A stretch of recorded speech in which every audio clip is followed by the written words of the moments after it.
Bonsoir, bienvenue dans une vidéo vlog de ma semaine près d'Avignon. Donc je vais vous montrer deux visites que j'ai faites. Donc la première c'est ce que vous voyez. Là je suis partie au château du Barou.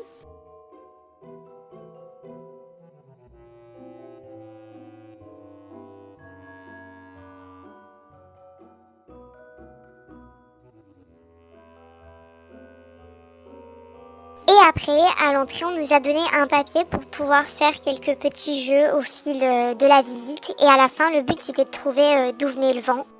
Du coup, quand on commence, on arrive directement dans la cour d'honneur. Et ensuite, dès qu'on rentre, on se retrouve directement en face du grand escalier qui mène à la tour des gardes.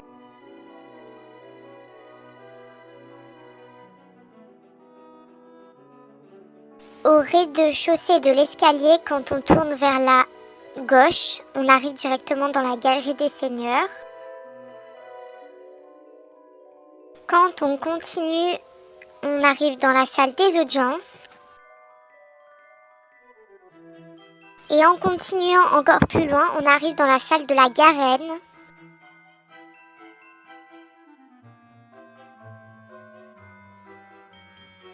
Quand on monte les escaliers, au premier étage ou au deuxième, je ne me souviens plus trop, on arrive dans la salle du Parlement.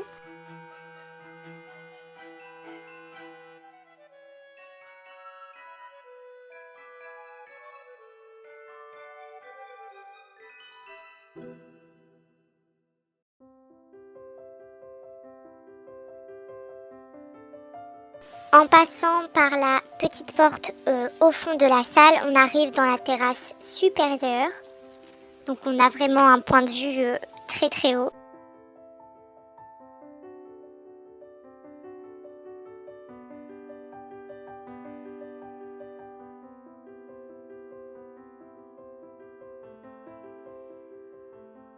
Et du coup, j'ai oublié de filmer, mais juste ce qu'on voit tout au fond, c'est la cour de la chapelle. Et là, c'était un tunnel pour arriver à l'espace que vous avez vu juste avant, le grand terrain vert, enfin le grand point de vue, on peut dire plutôt.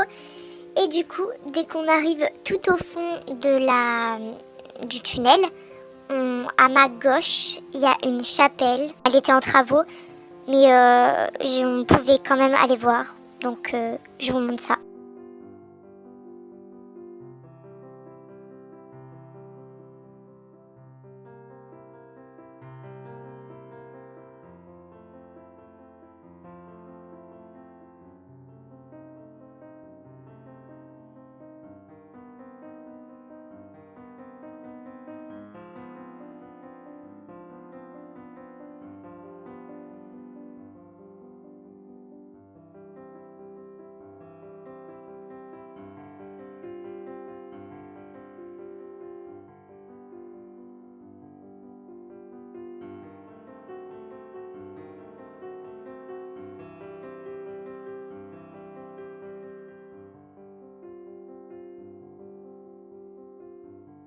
Là, du coup, on revient à la cour d'honneur et après, sur la gauche, il y a un escalier en colimaçon, comme vous voyez, et qui mène en fait à la terrasse supérieure. Donc, je me suis trompée parce que ce que j'ai montré juste avant, en fait, c'était des jardins et c'était pas la terrasse supérieure.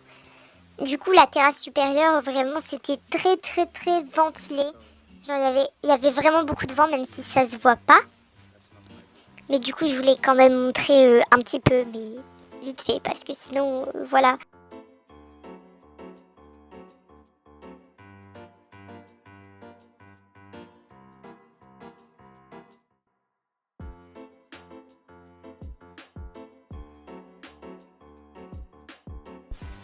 Et voilà, c'est la fin de la visite. Du coup, on passe à la visite numéro 2. Du coup, on se retrouve dans la fondation Villa d'Atrice. Donc, c'est une sorte de musée où ils exposent des œuvres suivant un thème. Chaque année, il y a un nouveau thème. Du coup, là, c'était sculpture en fait. Donc, en fait, c'était un peu tous les thèmes mélangés. En fait, c'était surtout pour fêter leurs 10 ans, je crois. Et du coup, il y avait des illusions d'optique. C'était, je crois, des sculptures contemporaines. Du coup, je vous laisse avec ça. J'ai oublié de dire aussi que c'est une maison sur 3 étages avec un jardin. Donc dans le jardin, il y avait des œuvres. Il y avait donc 2 étages en haut, un en bas. Et après, il y a des œuvres aussi au rez-de-chaussée. Du coup, ça faisait vraiment beaucoup. Donc tous les trucs que j'ai filmés où il faisait un peu noir et tout, c'était dans le sous-sol, si on peut appeler ça. Et là, c'était au premier étage.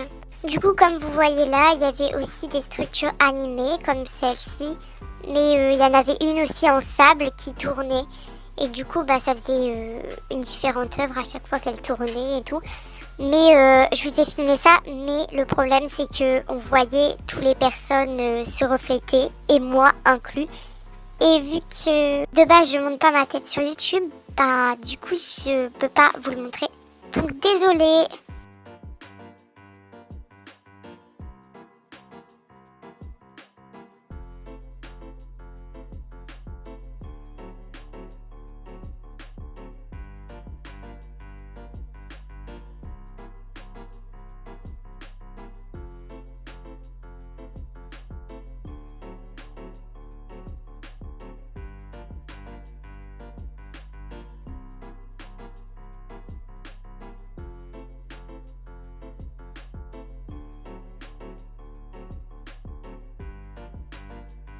J'avais oublié, il y avait aussi celle-ci en mouvement et il y en avait aussi quand on bougeait nous-mêmes de place, et ça a changé tout.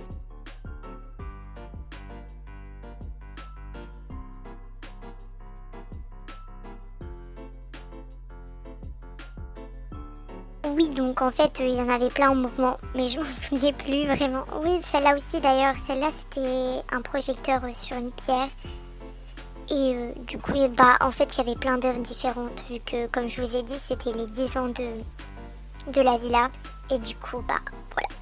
Et là, voilà, maintenant, on passe à l'extérieur. Donc là aussi, il y en avait encore une qui bouge. Et voilà, c'est vraiment très beau les structures dehors.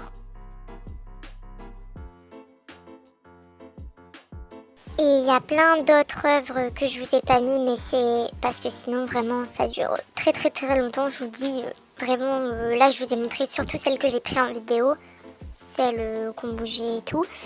Et il y a celle-là aussi que je viens de vous mettre là. Elle est vraiment trop trop belle. Et c'est une de dehors et voilà. Donc si vous voulez aller voir et tout, au moins je vous ai pas tout spoil et tout, parce qu'en même temps j'ai pas envie de dire trop, parce qu'après si vous allez le voir et tout, ça va un peu vous gâcher la surprise. Après logiquement ça dure plus longtemps, je crois.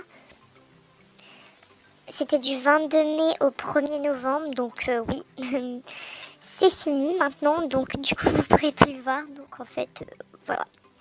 Mais du coup sinon la vidéo elle allait être vraiment très très longue, parce que j'avais beaucoup de photos, voilà. Du coup, je vous laisse avec la dernière œuvre, où c'est un mini-film de Robbie Cornelissen. Désolée si je bug sur le nom, mais je sais pas prononcer les noms. Et en vrai, c'est un film qui joue sur les points de vue, genre quand quelqu'un est très très proche, quand quelqu'un est très très loin, tu le vois moins.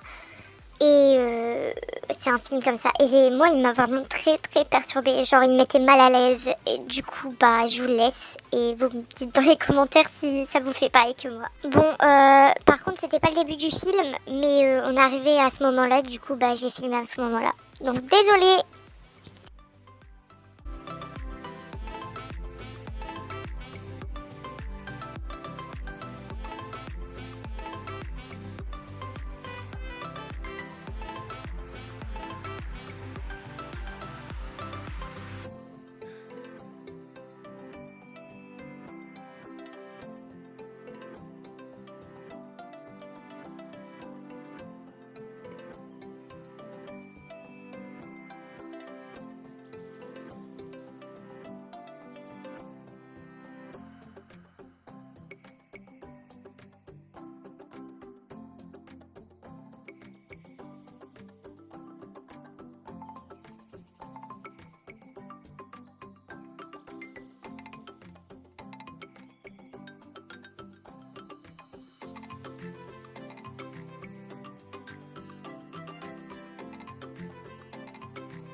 Fine, electrify